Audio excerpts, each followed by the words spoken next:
Which one of us is Smokin and which one is Aces? I'm the magician, you're Alicia Keys. Nice. You're gonna carry me down the stairs romantically? Yeah.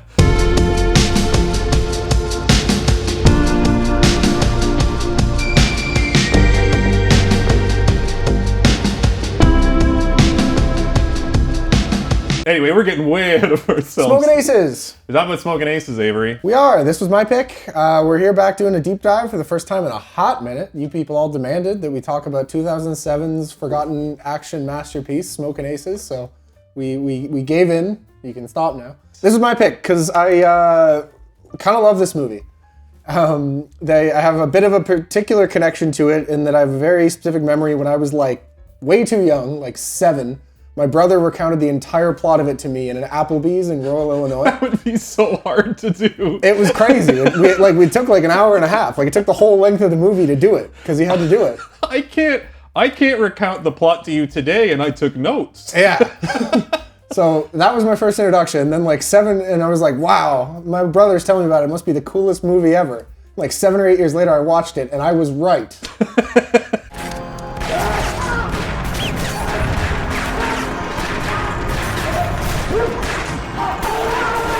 This is very high on the list of like if I spot it on cable, I'm going to sit down and watch the rest of it for me up there with the Indiana Joneses and the Diehards. Yeah, Sunday movie through and through. Big ol'. And I just thought it'd be a great opportunity to come talk about it and get like the opinion of someone who hasn't been low-key obsessed with this movie since they were 7. Not only that, I didn't know what this movie was. Yeah, that was exciting. I mean, outside of the title implied there's going to be guns, and I knew Ryan Reynolds was in it. Mm-hmm. That was the extent of my knowledge.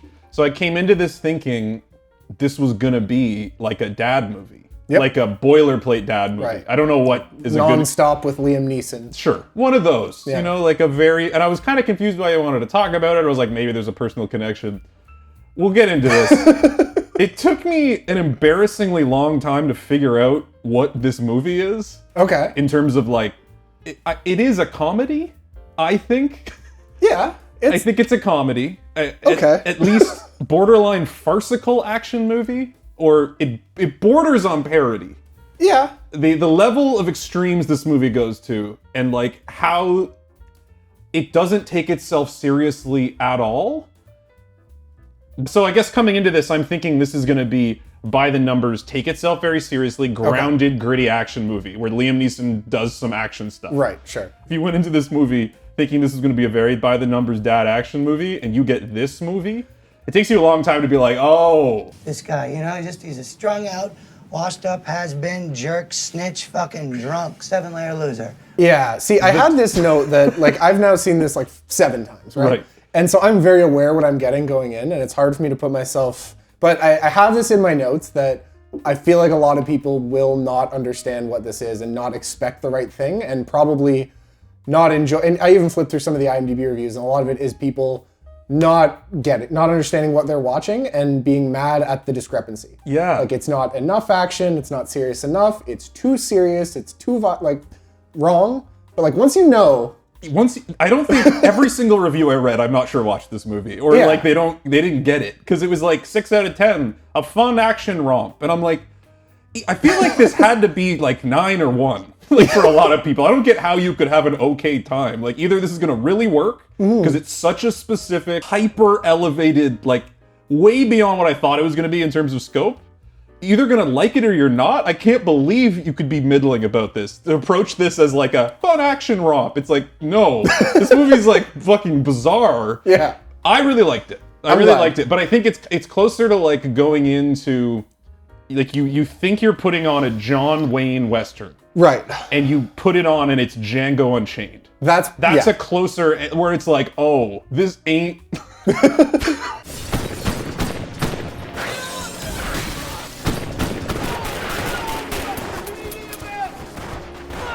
The driver of this movie is the cast. It's insane. And this is a Wet Hot American Summer level of like, they got that guy, and they got that guy. Like, we'll run through the list. Ryan Reynolds, Ray Liotta, Andy Garcia, Chris Pine, Alicia Keys, Taraji P. Henson, Common, Jason Bateman, Joel Edgerton, Jeremy Piven, Chibs from Sons of Anarchy, sorry, no idea, Nestor Carbonelli, who you recognize, Matthew Fox. That kind of captures all like the A-listers in it. And then there's kind of like a secondary list of that guys. Yeah. Guys where you just like, it's not on that list, but you're like, hey, it's that guy. Yeah. It like single line of dialogue. If you're not a famous person, you're at least a that guy out of this movie. And that's nuts. I don't understand from a sequencing perspective, like, it doesn't seem like it was stunt casting.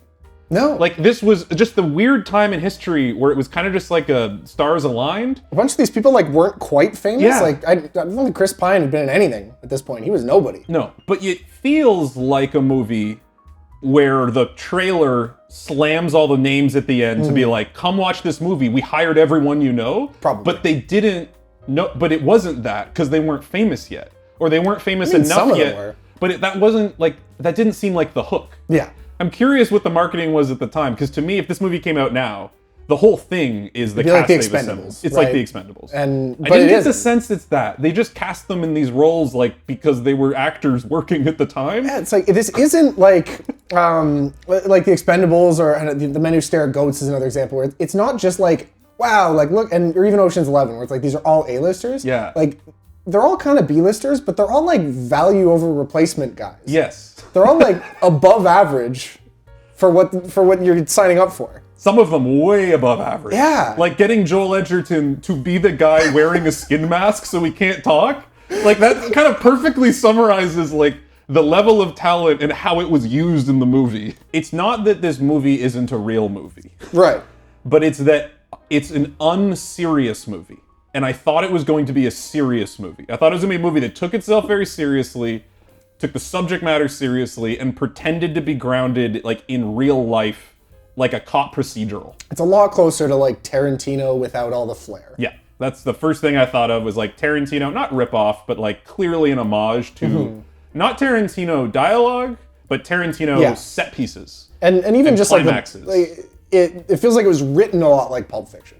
There's a lot of like DNA from that. I also think it's got a lot in common with Die Hard, which I want to talk about. But if John McClane was 40 guys. yeah, there you go. Our recaps are going to be really funny and different. Like most of the time on Deep Dive, my notes are plot based, where it's like, this happened.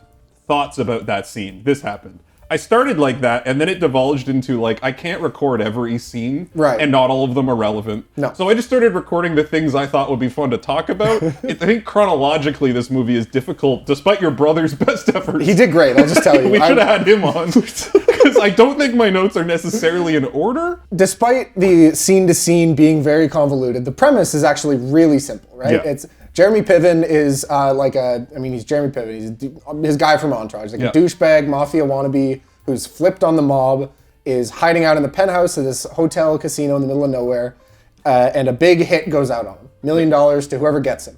And we've got FBI, cops, bounty hunters, and then 20 goofy anime assassins with their own thing, all converge on this hotel to go get him. And that's it. And the whole movie is just in the hotel. Yeah, that's it. That's your premise. That's literally it. These guys want him bad. It starts with the FBI van. Ryan Reynolds and Ray Liotta have just great chemistry. They're your lead FBI agents. I wish the movie actually had a lot more of them together, because their buddy cop dynamic, I was actually disappointed wasn't more of the movie, and it was the first scene I thought it would be. They're great. What kind of deodorant do you use? I don't use deodorant. Look at you. What? I live in a van. What does that mean? It's bad for you. Cause Alzheimer's. The first scene kind of gives us the plot through them wiretapping someone and listening to a conversation. They're listening to like the capos, like the underbosses of the mafia guy, talking about how they found out he wants to go get Jeremy Piven, and they're gonna hire their own guys to go get him. Yeah. So it's kind of like a double cross. Yeah. So I read that, first of all, Ryan Reynolds and Ray Liotta improvised all the lines in the van. Yeah, they just stuck him in a van. I saw this too. They stuck him in a van and just said, go. He starts talking about like how aluminum deodorant rots your brain. Yeah, well, that was great. Their banter's funny. But then once they start getting the plot fed to them by the wiretap, it's like they're hyping up their own movie. He's gonna clip Israel. Clip? He's gonna kill him? Buddy Israel. They're calling a hit on Buddy Israel. That's going to be crazy. Everyone's going to need to get that guy. It's going to be chaos. These guys got balls. Yeah. Let me tell you, these guys got some balls. Christ, this know how to behave. This thing's gonna blow up huge. You know, there's a pyramid And they just keep doing it. They're like, this is going to be fucking nuts. And I'm like, for people now. These guys aren't fucking around. Well, just so I 1 million flat. Holy shit. I'm like, I get it. Let's go. Like, it was You're gonna have every fucking hitman in the free world looking for him. 1 million plus the fucking heart. It's not hard.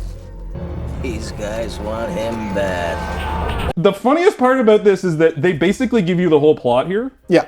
And it's not only exposition. They're giving us exposition. It's also like montaging other stuff. Like they're describing who Buddy Israel is over a montage of his life, his performances, his heist, like smash cuts, very Tarantino-esque. Yeah. Like monologue over footage of introducing our characters and our sets. And I think it was the closest to like Soderbergh. Like it was closest to like Ocean's 11 and not just for the Vegas element. Because like it wasn't quite as like music video-y as like Tarantino. No. But it is, like it looks good, it's fast enough. It is, the first 20 minutes are just exposition and somebody explaining who another character is.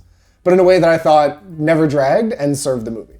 It didn't drag, but I thought it was hilarious because kind of when a movie normally does this, you do your, I got a term for it, the exposition montage. For sure.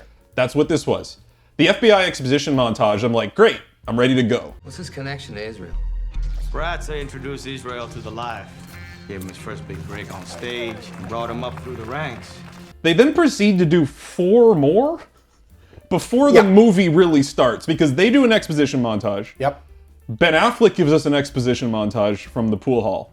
Alicia Keys and Taraji P. Henson get one from their handler. It starts to become like nested exposition montage. The FBI are doing an exposition montage about all the hitmen, and then it kind of like lingers with the Alicia Keys story, and then they have an exposition montage within their conversation about other details. You're like using the conversation to set up the people having the conversation and the people they're talking about. And then it zooms all the way back out to the FBI guys again, and I was like, how many of these are there?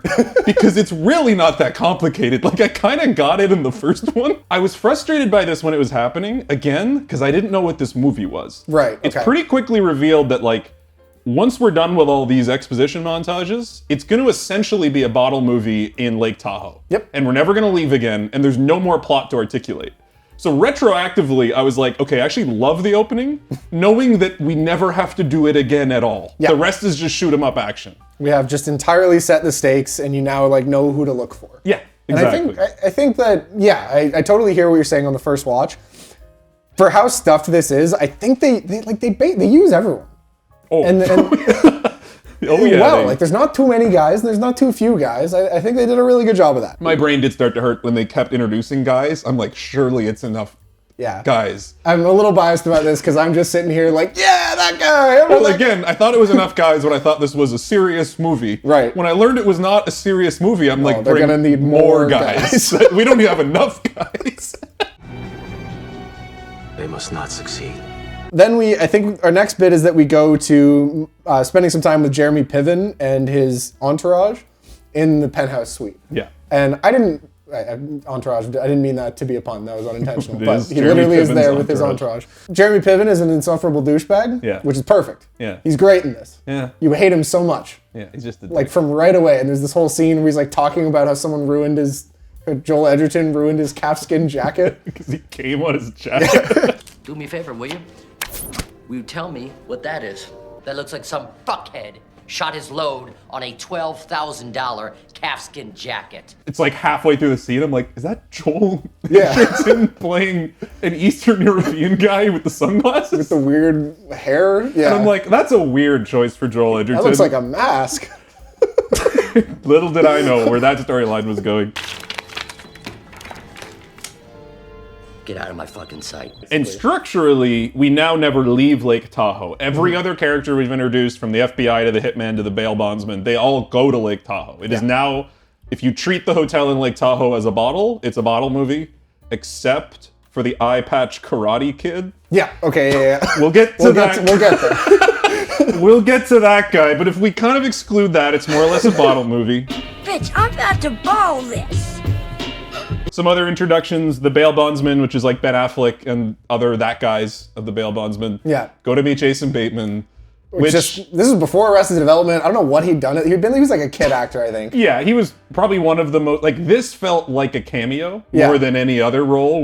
But This is the thing of this movie is that every single one of these scenes, like if you just cast generic white man from central casting, it's fine, you move on. I can count 20 of these scenes where it's like, because it's that guy, and he really got the license to do it with his character. It's better and it's fun to watch. And this is the one. You know, still this day, never punched in the face. Imagine that. I'm pretty much panty-waist. Yeah. I don't say this to be self-deprecating. I just, I don't have much of an opinion of myself. I'd much rather be like you guys, He's just the most pathetic, disgusting man ever put to screen. Now, thanks God. Dog pile of piss-poor physique on top of a small cock and hereditary alcoholism. Appreciate it. Now I'm babbling. He's like horrible sores on his lips. He's wearing his boxers and a dress shirt. It's like when he does the little secret handshake, he's like, I'm trying to work on that. Huh? Right there, and then padlock it, and then you put the chain on it. That's a new one I'm working on. Getting the hairy eyeball off that guy. No. And then I think Common shows up, who's just another, Common, everyone's seen him. He's been around. This was his debut. This was his debut? Yeah, I checked IMDb. Really, obviously he's in John Wick. He's been in a ton of other stuff, but he's probably the most earnest performance in this movie, except maybe Ryan Reynolds. Yeah, it's level. And that's another thing I like about this is a lot of these characters kind of seem to be in their own little bubble, and the tone of the movie changes based on who you're following. Because when some of the characters are very silly. Common is he's taking this like it's Goodfellas. Yeah. He's very genuinely emoting and upset about how this has gone, and that Jeremy Piven's betraying him, and that he's just losing respect for him. Yeah. And you kind of get this little scene here, and it works really well. You ain't never had to wash another man's blood off. Took it out of your fingernails. You had us for that. I usually do not like Common. I watched Hell on Wheels. I think that was the AMC Western show. Thought he was not good. Silo is one of my Apple show I really like. Common is terrible in it. But I think Common's really good in this exact role. Bodyguard guy. Yeah. Keep talking about it. All these characters do leave you wanting more because they just don't get that much time. Yeah. Each of these, they get a demo reel. Each character gets maybe 5 minutes where this is my character's scene where I express how I feel. And that's it. You're done. And this won't come through in the deep dive unless you watch the movie. The screen time is equal. Yeah. It's not like Ben Affleck is getting 50% and they're splitting up this. It's everyone has equal screen time, including Jeremy Piven. There's no main character. Ryan Reynolds is the closest, but he's barely in the first half. No. It's equal. I'll bet if you did it minute by minute, every character has about equal screen time, which is very unique. And it just means that they don't have time to get bland in OneNote. Yeah. Nobody has to do a bunch of stuff. They get to just show up and this is I'm Common, I'm mad at Jeremy Piven. Done. Yeah. I'm a Mad Max Nazi. Yeah. Done.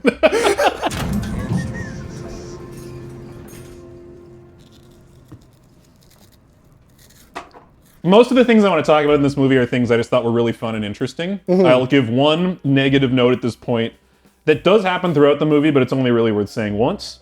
I think that there's attempts at comedy in this movie that don't work at all. They wrote it to be funny. Karate Kid is a whole different kind of beast. We'll get to that later. The specific scenario I had now was when the security guard that's not Common was kicking out all the ladies. Oh yeah. I didn't realize how fucked up I was until I just saw your ass, girl. You went from Beyonce to Bigfoot in less than 6 fucking hours. It was long and awkward and unfunny in a way that's you're trying to be funny and it's not. See, he isn't famous. Every other guy in this movie is wow, how did they get him to play that role? And he's nobody. Yeah. And his little scene isn't that good. There's lots of scenes in this that are organically funny, effortlessly funny. In a way that feels like we're lockstep with the director and the writer. There are scenes sprinkled throughout, and this is one where it's just kind of this didn't work. It's kind of one of those, he let the shooters shoot. He let each actor do their thing. Tell me, and the guy who played Beans, he's he's just gonna yell at the hose for a few minutes, and it wasn't that funny, but poor Beans. The director didn't get here by micromanaging, all right? I'm not putting it on him. It is literally a throw a shit at the wall and see what 6 movie. And almost all of it Almost all of it does stick. Hey, bitch, you forgot your hat! So Ben Affleck and his 2 bail bondsmen are in the car discussing their plan to get into the hotel. Ben Affleck, at this time, the most famous actor in the movie. Top build. For sure, the big get. And we get, as they're talking, the Nazi Confederate car rolls by with the music blaring, and they look, and then it rolls back, and just shoots all 3 of them and kills Ben Affleck. Yep. Out of the movie.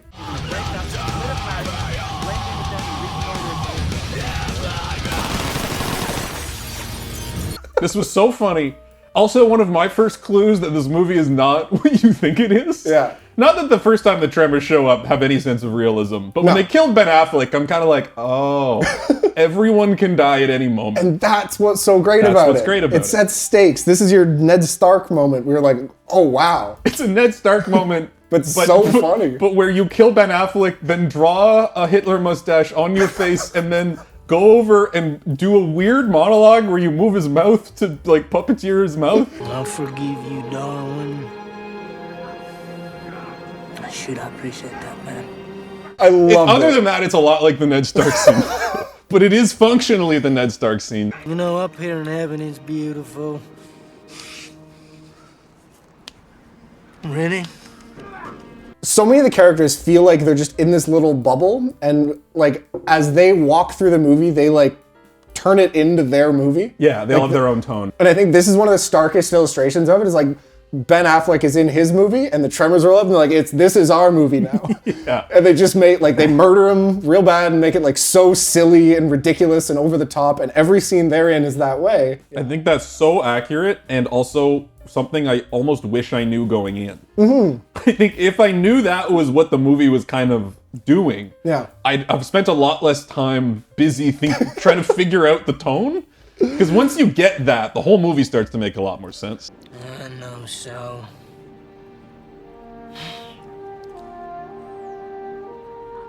Then we get, honestly, what on a rewatch was a scene I'd kind of forgotten about, but loved, which is the Spanish guy, Nestor Carbonelli, and Matthew Fox in a little Lost reunion. So Matthew Fox from Lost is like the head of security, and then the Spanish hitman guy who's like the mysterious ghost guy who's posing as an FBI agent doing an inspection. And they have this like really tense little like cat and mouse game in the security room. Well, we were worried about the dust and the debris from the work going on up there ruining the cameras. So you shut them off? Yes. I love this. I love the tone of this. It was really genuinely tense for me. This was my favorite scene in the movie. Oh, there you go. So there you go. Because it's not only, it has real tension, yeah, and then it is also really funny. The little blue-haired lady, I'm looking at her right now, table 12. She is killing it, all right? I want you to keep an eye on her. That's all. It's gotta be frustrating. Matthew Fox, between this and Bone Tomahawk, I'm like, why? Where's he been? What is his job? Like, what's his thing? Because he's so boring and Lost. He's like the worst part of Lost. He's just like, okay. Guy. But as this like pompous, self-important, like delivering dialogue with like kind of high energy, he's great as this like security chief.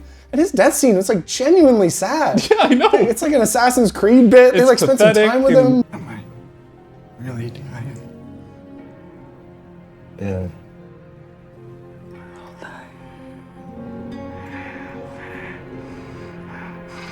I really love this scene. It was great. It's a great call out. And it's just to get the Spanish guy into the elevator with Ray Liotta. That's it. Yeah, that's true. It's the only real plot relevance. Excuse me, sir. Special Agent Don Carruthers, FBI. I need to get to your penthouse level immediately. Well, I'm headed there now. We get now into the FBI wraparound plot where Andy Garcia... So, what I'm curious about is if this was supposed to not be immediately obvious. Yes, because when I had this described to me when I was 7 and then watched it when I was 13, the reveal about the FBI agents, I was like, oh, you mean Palpatine is Darth Sidious? What? It's that level of It's that, like, in this rewatch, I did clock that, where I was like, boy, they talked a lot about how the mob bosses had a bunch of plastic surgery in the first 5 minutes. And I think in the flashback, it talks about how he'll have a native Italian accent. Yeah, so the wraparound plot... I'll show you exactly what I meant when I said changed my face. The mob boss who orders the hit on Jeremy Piven killed an FBI agent back in the 40s who was going undercover. Which is why the FBI has such a bone to pick with him, because he killed one of their top guys. Yeah, and then they really play their hand that is the FBI agent. When I said changed my face. I mean, they make it clear that in order to go undercover, the FBI guy had already done some plastic surgery. Yeah. They also tell you very short after that in the film that the head of the mob has had a lot of plastic surgery. Yeah, once they said that, I was like, oh boy, I really didn't clock this when I was So you know that Sparazza's had major elective plastic surgery? 15 of them. 15 separate procedures since 1952. Look at the work he's had done. So when I'm watching the movie, I'm like, oh, okay. I'm also like, that's such a funny twist. I think that's hilarious. But I thought this was the movie confirming it. Right.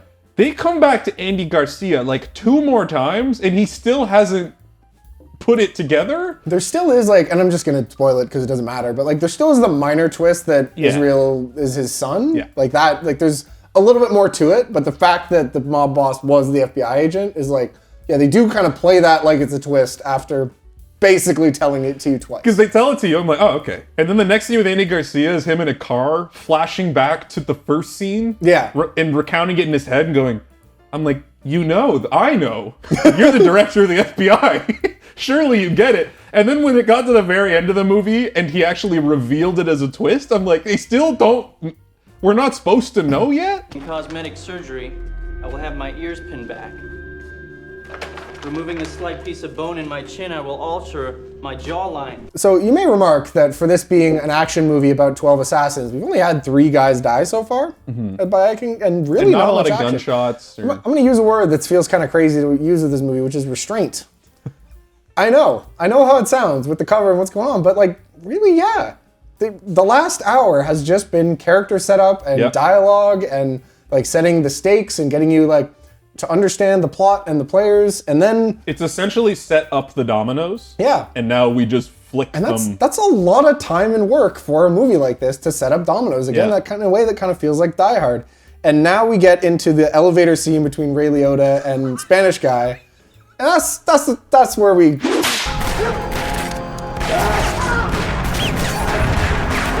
I think a lot of the IMDb reviews seemed let down by like the amount and nature of action. I could not possibly disagree more. The next 30 minutes of this movie are just the most fun I've had watching a movie ever. Yeah.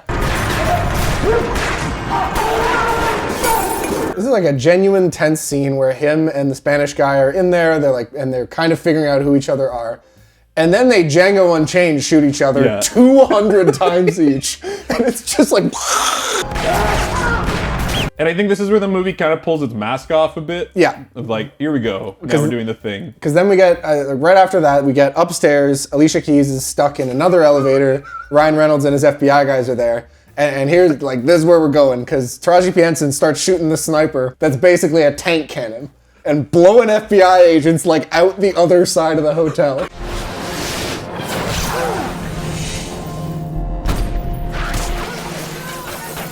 The 2 ladies have not done anything illegal yet. Right. They've gone to this hotel to try to get Buddy Israel, and there is $1 million reward, so it's like, clearly they're willing to kill people. Mm-hmm. I don't know that even in that context, you would just kill 10 security agents and FBI people unprovoked. Yeah. It was one of the funniest things I've ever seen.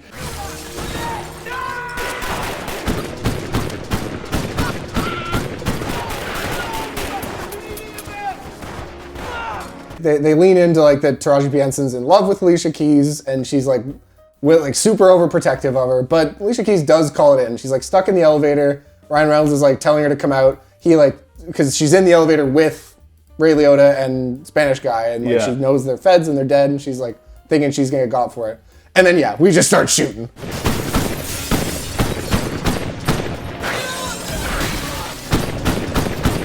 So you get that, and then at the same time you get like basically the same scene, you get the Tremors. Because they get out of the other elevator. And this is another thing I saw mentioned a bunch in the IMDb reviews, that like, if you commented this, shut up and go away. Which is just that 30 guys were pointing their guns at the elevator, and they cut to the elevator, and the Tremors run out, and none of them get shot. No, they even do like a little dance. Each of them have like their own little intro. And if you commented that and you care, shut up.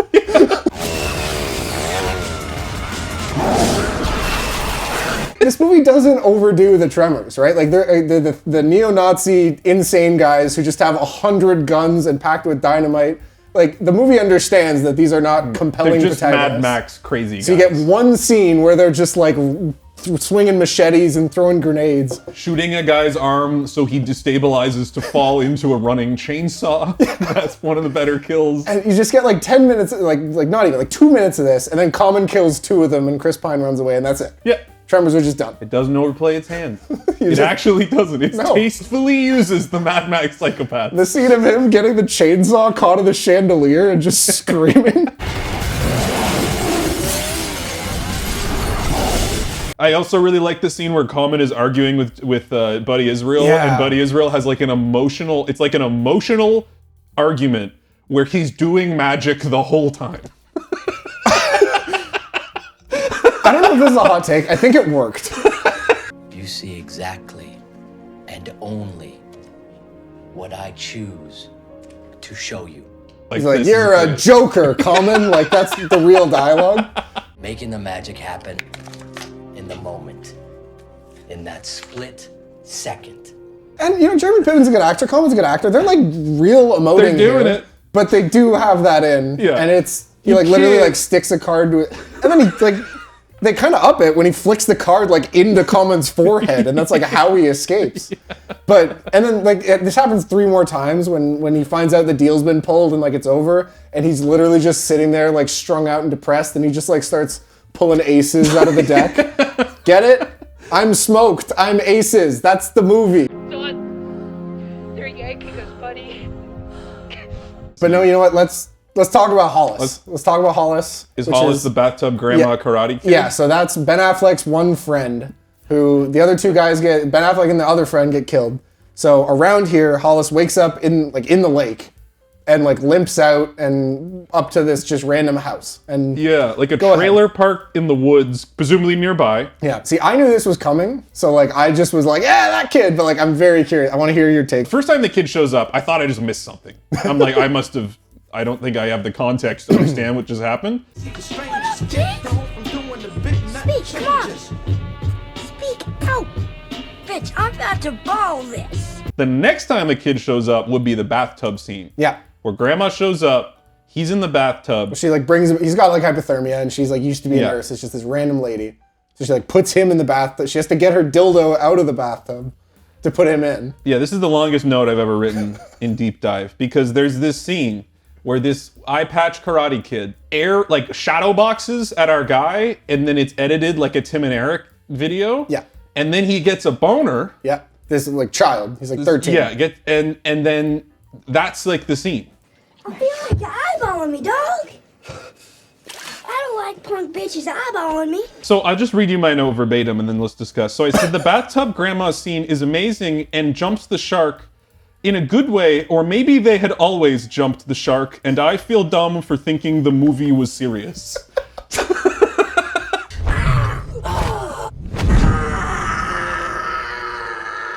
This was like me coming to grips with like, I don't think I ever knew what this movie was until now. And I feel stupid that I gave it, not the credit, but like that I just wasn't, I didn't get it till now. Like, it's like, how stupid could I have been? Like,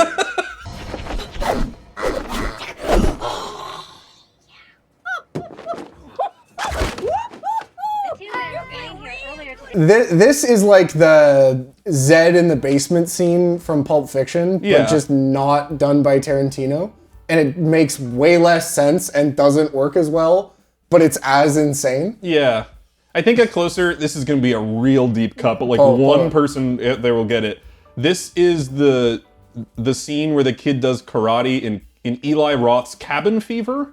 Yep, okay. I forget what he says. He says some stupid word and does a big backflip and threatens one of our characters with karate. And then Oh, yeah. this doesn't come up again. No pancakes!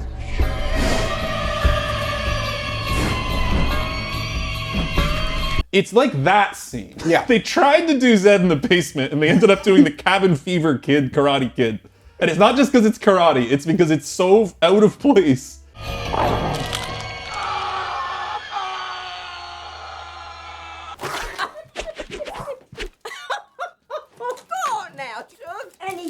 Anytime. She nurses Hollis back to health, and if you're watching this the first time, you may be compelled to think he's going to be like the protagonist, or he has one more scene. A great scene. Great scene. Hey! That your car? We already said 2 of the Tremors got killed by Common, and Chris Pine gets out, and he has a very, he's hilarious when he gets some time by himself. Chris Pine is one of the standouts in Yeah. this movie, undoubtedly. He puts on Ray Liotta's like bullet hole riddled shirt and like comes out of the elevator like doing a bit, being like, I gotta get, and he gets out to the parking garage where he runs into Hollis, Yeah. the guy he gunned down, and they just get this awesome scene together. You shot me. And you murdered my friends. Yeah, I know. This scene felt like it was ripped out of like No Country for Old Men almost. It's just like this. It's just basically characters deciding, are we gonna like shoot and kill each other or choose the path of peace? Yeah. And it was actually just a really well written character moment with the final punchline of shooting him in a hilarious manner and deciding, nah, fuck that, I'm just gonna kill him because I hate this guy. Fuck this. The scene of him like hanging the keys on his one finger left. Yeah, I love this scene. Chris Pine was one of the standout performances. I was shocked to learn it was originally Michael Shannon. As Darwin Tremor? And he was fired due to being rude to the costume designer. So they had to last minute hire Chris Pine, who was an unknown actor, like not a name. And this is all This is like 3 years before this got him Star Trek. Ben Affleck said in a quote to the director that if I had to bet on one person making it in Hollywood, it's Chris Pine. Out of this whole cast, if someone's gonna make it, like other than me, because I'm Ben Affleck, it's that kid. That's so funny. And I think I understand having that much of an impression on a Ben Affleck as Chris Pine, because he kind of steals every scene he's in. Pretty much. Even the one where he kills Ben Affleck, he steals. And he like moves. Yeah. We just at the wrong place at the wrong time. So don't feel so bad, Chief. Common gets Alicia Keys and they have their little officer and a gentleman scene where he's like carrying her down the stairs and it's like kind of sweet and romantic. I actually really like the scene where Ryan Reynolds comes up on them and like we barely talked about Ryan. We got to talk about Ryan later, but we'll certainly talk about him at the ending. Yeah, we'll talk about Ryan. Jeremy Piven gets got by Laszlo Soot as Hugo. He gets injected with something and it's not really explained what it is. Now there's plot for like the last like 10 minutes. It's not just vignettes because he gets there and Andy Garcia's there with a whole bunch of the FBI guys and a doctor. I thought this was like a decently executed like kind of twist at the end. It's not why you watch the movie, but it was fun, especially the first time I watched it. Jeremy Piven is actually the mob guy's son and the Swede is going to harvest Jeremy Piven's heart and give it to the mob guy. And that is also kind of back at the start where like the underbosses hear him saying he wants his heart. Is like, he's old school Sicilian. He wants to rip his heart out. Yeah. No, he needs a transplant. What did you just say? He's cut his heart out. His heart? Jesus, what for? And Ryan Reynolds walks into the penthouse and sees the surgeon preparing to like collect the heart. And Andy Garcia basically like, it's above your pay grade, fuck off. Matt, I need you to understand. It's time for you to get on a jet back to DC and make no further inquiry into this matter. Ryan Reynolds is obviously upset about being boxed out by Andy Garcia and kept in the dark.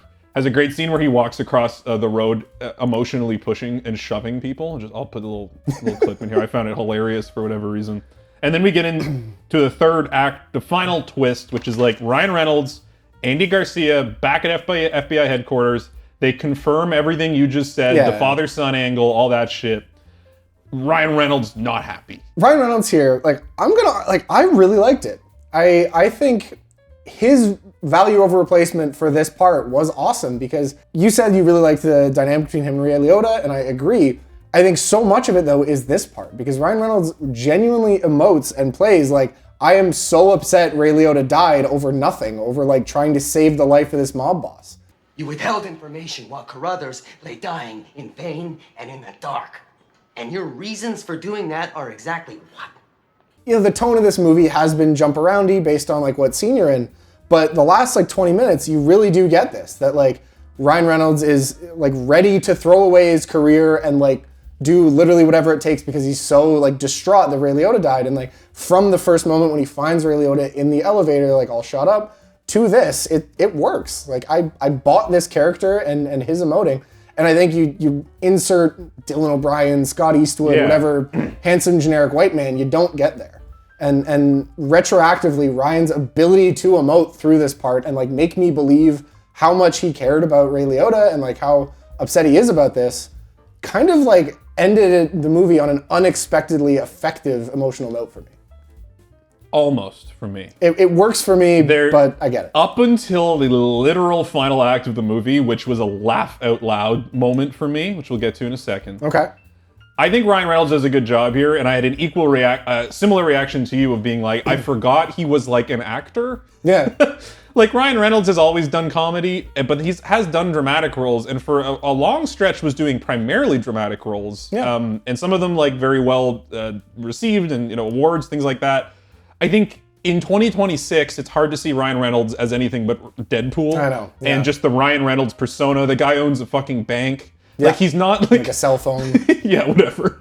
He's not like an actor. He's I a can movie see. star, not an actor now. But at this point, he wasn't. He was still a guy doing stuff, and he does fine in this role. And you said that every character brings their own genre, but tone into the scene they're in.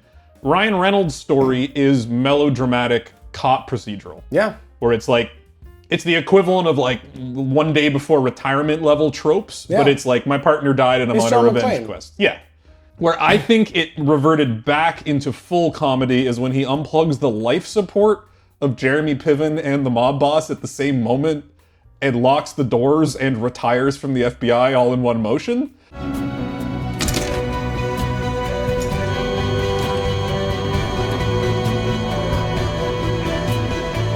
It's not that I don't understand how his character got to this moment, but the way it played out to me was like pure comedy.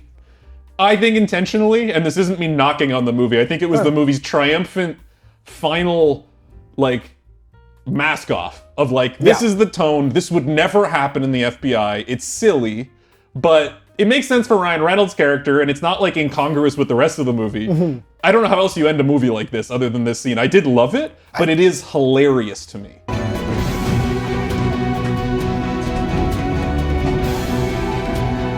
I didn't have that reaction, but I admit to being very biased because if I saw this when I was a kid, I might have thought it was the coolest most badass thing I've ever seen. Exactly, but like, yeah, I definitely didn't see it as comedic, but I guess I get it. I think if I showed you a movie where this scene happened that you didn't watch when you were 10, you'd laugh out loud. You're talking like literally the plug pulling? The plug pulling with like the like emotional like, and then they're trying to break the windows down, and it's like slow-mo. Like it's so melodramatic that it becomes camp.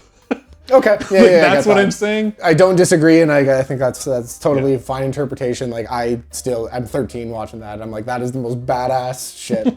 That's awesome. Good job, Ryan Reynolds. You avenge Ray Liotta. Loved it. Do you know what? Urine is good for your skin. There's a lot of things that I think this just does right to be an action movie that I want to talk, and I gotta draw some parallels with a little film you may have heard of called Die Hard. Die Hard, widely regarded best action movie of all time. Yeah. And this is not nearly as good as Die Hard. But it does a lot of things that Die Hard does that other action movies don't do. And I just want to hit on a couple of those. I think the simple premise. I think so many action movies get bogged down by just like, all right, we've got these 10 set pieces, just staple them together, who cares? At no point in this movie I was like, why are they in Budapest?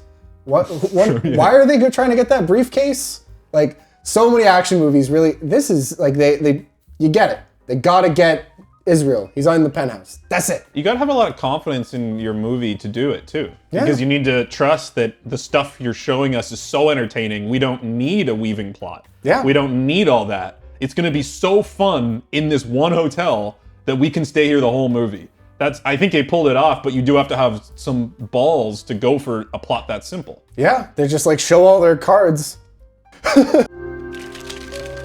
The other thing that I like is the nameless, faceless guys that die are there for a reason and they explain it, and the whole movie isn't that.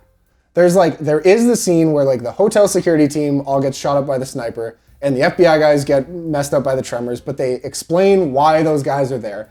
There is not an infinite supply of random suited guys just getting mowed down by the assassins, which I think is something a lot of similar movies would have done that would have taken away.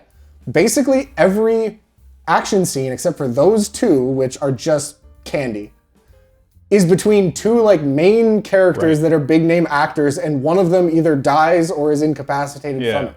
So like every scene has stakes. Like the main cast is involved in all these. And they establish it early by Ben Affleck dying that like every single action set, like you compare it to, I mean, something like John Wick, right? Like it's so much fun for different reasons, but it's like, I don't care. Like, you just kill him, move on. There's 11 million guys all the time. And that's, again, something that Die Hard does so well, is that like all the bad guys in Die Hard are immediately visually recognizable, have their thing.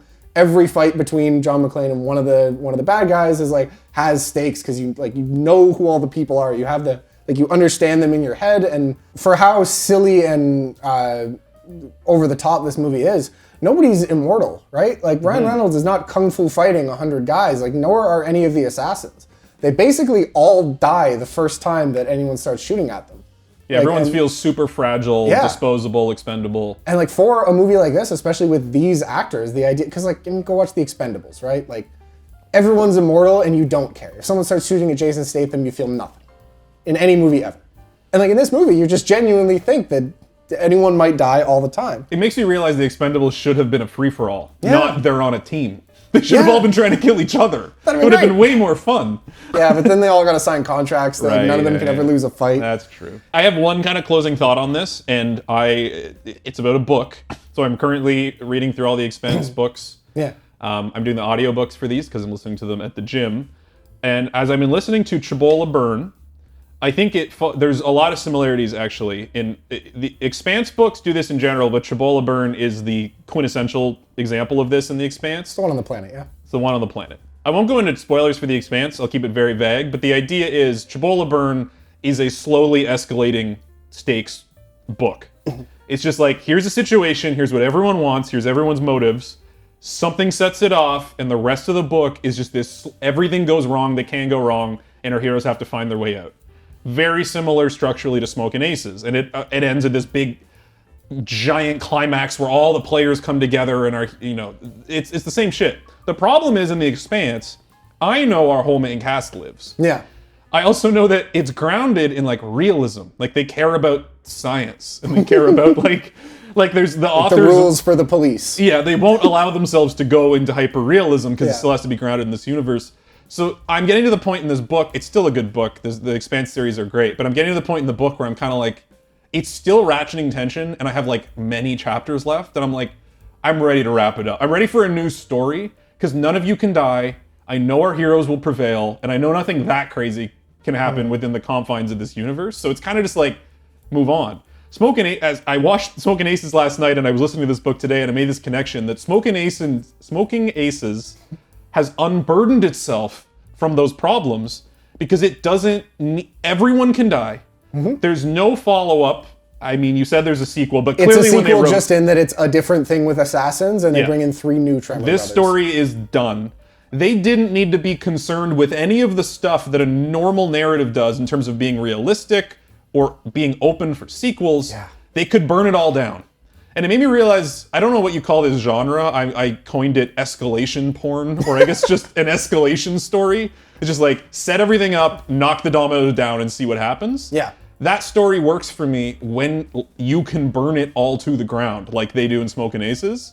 It's not a story that works for me super well when people have plot armor. Yeah. And that's what this movie succeeds at. It actually operates within a very specific niche of crime thrillers, but it does a really good job at it. And that's what I appreciated so much about this movie, is like understanding what the genre it is offers as a benefit, and leaning into those strengths, and completely attempting to step away from anything that would be a weakness of the genre. Like, it understood its own genre really well. Yeah. That's to summarize my thoughts. It's a really good point, and it's something that, because you look back, I mean, what you're describing, like, you got Goodfellas, you got No Country for Old Men, you got, like, Usual Suspects, are all great examples of, like, the characters might all die. Right. And that's the point. It's a crime movie. Like, they should. Like, you need to feel those real stakes. Anything made in the last 15 years needs to be a sequel or a franchise, and the actor has 50 riders on it. So I'm not going to say Smokin' Aces invented the idea of your main characters being fragile, but it is interesting how refreshing that is to go back and watch now. FBI! You gotta get up, I gotta go! That's Smokin' Aces. That's it. Go watch it. It's great. Highly recommend. And you know what? If you tune in 30 minutes late because it's on like TNT on Saturday morning, that's fine. Watch the second hour. It's great. Let's talk about scoring. Let's do it. It's my I get to do it because you picked the movie. Correct. That's the rule, and that's always been the rule. This deep dive, we'll do our critical review, we'll do our personal review. This one I teetered back and forth a lot on this movie, and I've changed it several times as we've been sitting here. And I still don't actually know. You know what? Do you want me to go first? I think I'm gonna round up because I'm in a good mood. So let's go with critical review first, trying to be objective. I'm gonna give this movie a B+ critically, and the justification for that is that like this is better than pretty much every other early 2000s action movie that I haven't seen. I'm not gonna have this much fun watching most of them. Yeah, it's like you watch this and then Taken. It's tough. It's tough. It would be like watching Wet Hot American Summer and then a broad Adam Sandler comedy. Yeah. Like it just isn't the same stuff. This has the secret sauce. However, I alluded this early on. There are a lot of vignettes and little moments that don't work great and don't land completely. I respect so much this movie what it did, and like I said, I think it understood its own genre so well, and it worked within the confines of what this type of story should be excellently. That doesn't mean they executed everything perfectly. We focused on the highlights. We breezed past the scenes I forgot happened. I mean, so did the movie. Yes. It doesn't like spend a long time with any part that sucked. No. And I think what that kind of balances out to is a B+. And then personally move it up to A-. I think it's a great, like I would rewatch this with friends as a popcorn movie. It's just fun. It's stupid. It's a perfect Sunday movie. And I will add it to my list. Like, you'll know pretty quick if someone's gonna like this when you talk to them. And I'm gonna add it to my list of recommendations for people that I think would. I think it's a really fun movie. I had no idea that this is what this movie was, and now I'm glad it's part of my repertoire. So I'm gonna go A- personally. I'm so happy to hear that. I was very ready to come into this when with you hating it, which is funny because usually we do this the other way around. But like, I'm showing you my culture, and I'm really happy. This is your David Lynch. Exactly. Good job, Joe Carnahan. Yep. Critically, funnily enough, I gave it a B. Okay. Just because I feel like there are a lot of things you could come back and point to. Again, I think a lot of it would stem from not getting it, right? Like, I think a lot of people, you could come into this, if I tell you it's basically a Tarantino movie, you're gonna be like, no, it's not. I'd be like, it's like a dad action movie. It's like, not really. It's like a non-stop, like John Wick thriller. It's like, no. Yep. Like, if you get what it is, I think it's really solid, and I'm taking it up to an A. I love this movie. I didn't know if you'd go A+. I couldn't tell, but not quite there. I mean, It's not Fellowship of the Ring. I wouldn't be mad about it being an A+, honestly. Because it's not as good as Lord of the Rings. It's not as good as Lord of the Rings. And that's an A+. So I think that's... If you'd asked me like a week ago, I might have said a B-. This rewatch, like, I caught like the second half of it in the summer. And that's kind of what made me think of this. This rewatch, I was just sitting there. I felt like one of those people who goes to Rocky Horror. I was just sitting there like, yeah, woo, like every scene. So yeah, A. I think this is awesome. It's so much fun, and there's not a lot of films that I find as rewatchable as this. Like I have a very high bar for rewatchable. I could watch this once every couple months. Yeah. Talk about MVPs? Let's talk about MVPs, the most valuable person that did something on it. I have a deep pull, and I'm guessing you have the same deep pull, so I'm curious. I actually have a very shallow pull. And the reason, I thought about this a lot, because there are so many people in this movie you could give this to, because there's so many great performances.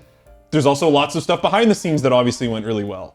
When I was trying to think of like an actor to give this to, I couldn't pick one, and it largely came down to screen time. Yeah. Since no one actor had more screen time than any other, even the performances I loved, like Chris Pine, I still felt disingenuous saying he was the most important part of the movie. Yeah, that's like every single character could have been recast if you only did one, and the movie still works. You recast 3, 4, maybe we have problems. But there was no one irreplaceable in the cast for me.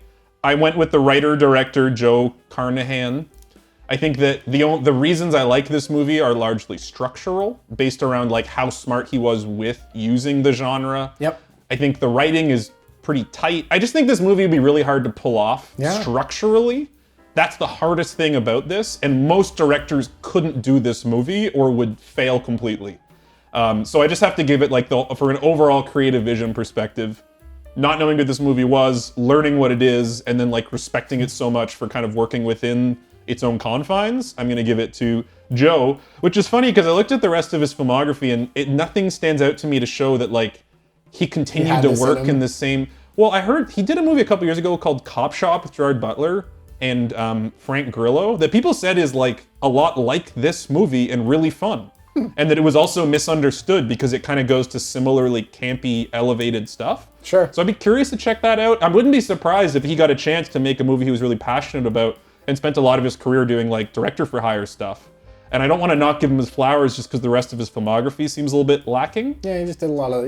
You know, you got to work. Working but guy. It seems like he got to do what he wanted to do here. I hope he looks back and is like, that's when I got to give him the gas. Like, And I then- hope that's true. And I hope that's true too. And I hope that, you know, The fact that he is wrote it? proud of this. 'cause- Probably. So I'm giving it to Joe Carnahan. Good job. This movie blew me away in ways I wasn't ready for. So good job, Joe. I think that's fair. I definitely thought about Ryan Reynolds. I think that, again, I think he's probably the highest level of you recast him as bland white man. I think you lose the most compared to almost anyone else. Ultimately, though, like, he just wasn't enough of it. In a similar vein, I'm sending this to Kathy Sandrich Gelford, who was the casting director. And I'm just going to give her credit for pulling all this together. And part of that is because I went and looked it up. And this is just a hilarious little list of other things that she was the casting director for. I mean, obviously, the casting directors, she's worked on a million things. Yeah. But I was able to pick out a few. The Men Who Stare at Goats, Okay. which the only good thing about that was how crazy Yeah. the cast was. Hell on Wheels, which you said. Yeah. Also, great gets. She likes Common. The Pit, which is a Oh. recent show that every single person in that is awesome. Yeah. Like the I haven't 20 seen it. I've yeah. obviously heard unanimous praise. Like the thing about it is like the 15th best character in The Pit is awesome. And Krampus. Really? She cast Krampus. Holy shit. Which, so those are... Ooh. She's got the phone numbers, she's got the Rolodex. I would have been remiss if we hadn't noticed. So I'm glad you did a little more digging than me. Because that is quite a resume. That's pretty good. We gotta have her on the green corner. I mean, if you're watching... They must not succeed. I think between these two, yeah, this movie's in good hands, right? Because those are the strengths. I said it right off the top. Like that's what it is about this movie. Is just all the little fun characters bouncing off each other, and like I think it is illustrated by the couple of characters that didn't work. That they really just kind of like found talented people and let them cook. Yeah. Nobody felt shoehorned into something that wasn't appropriate for them. Yeah, there's a version of this movie with the exact same script and director where you cast the wrong people, and this movie sucks. Yeah. Through and through. Yeah. It's called Smokin' Aces 2 Assassin's Ball. You got beef? You got beef? You want some of this? Yeah. Well, that's Deep Dive. We dove. Thank you so much for watching. Please like and subscribe if you haven't before. We also got a Patreon. Come check it out. We do teasers about what we're going to talk about next, so you can watch the movie ahead of the time. We do deleted scenes. We do extended episodes if we have to cut anything from YouTube for copyright reasons or whatever. And announcing for the first time, we're going to be starting the Green Corner Book Club. Just like that, it's a book. Yeah, we don't know the exact details yet, so details to follow, but we're going to start posting on our Patreon what books we're reading, and we're going to review those books for our patrons. We don't know exactly the format yet. Sometimes it might be us talking like this, sometimes it might be us doing our independent reviews, sometimes it might be written reviews. We're going to figure it all out, but come on over to the Patreon, because in 2026, the Green Corner Book Club is going to start, and it's going to be fun. It will be a TV, movie, book extravaganza channel. There might also be some book stuff coming to YouTube soon, at least as kind of a soft launch of us talking about some books. So look out for that. Until next time. I wish I could do like a magic trick where I just like pull the Joker out. If we cut to you and an explosion of cards went out of your hands, we'll do it in post. Do you want to get one? Wait, edit it. Wow.